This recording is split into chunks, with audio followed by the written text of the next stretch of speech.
नमस्कार दोस्तों, आज मैं आपके पास एक नवीनतम और महत्वपूर्ण जानकारी लेकर आया हूं।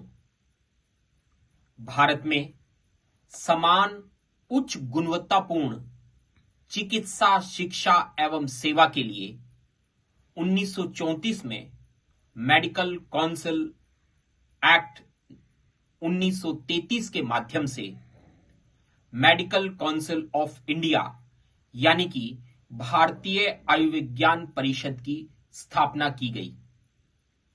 पुनः दोहरा दूं, भारतीय आयुर्विज्ञान परिषद अर्थात मेडिकल काउंसिल ऑफ इंडिया का उद्देश्य भारत में गुणवत्तापूर्ण चिकित्सा सेवाएं एवं शिक्षा उपलब्ध कराना था, जिसके तहत यह परिषद चिकित्सकों के पंजीकरण से लेकर चिकित्सकों के पाठ्यक्रम और उनके विरुद्ध अनुशासनात्मक कार्रवाई करने के साथ साथ चिकित्सा क्षेत्र के लिए नियम एवं विनियम बनाने में महत्वपूर्ण भूमिका अदा करती थी।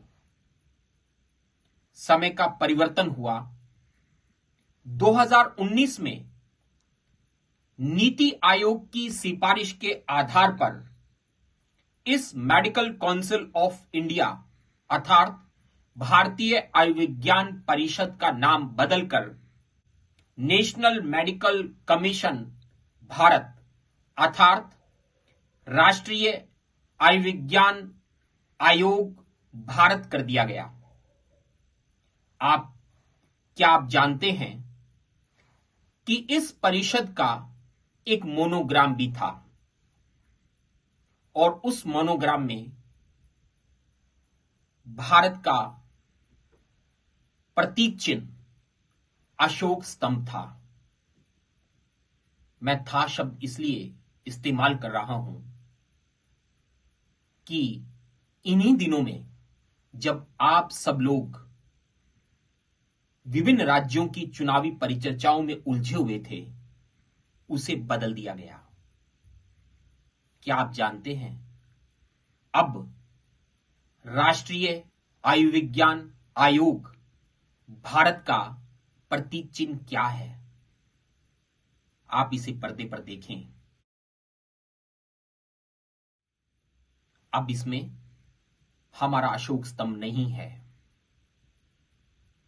अब इस प्रतीक चिन्ह के अंदर हमारी सनातन धर्म की परंपराओं के अनुरूप धन्वंतरी, जिसे विष्णु भगवान का अवतार कहा जाता है, की फोटो लगी हुई है।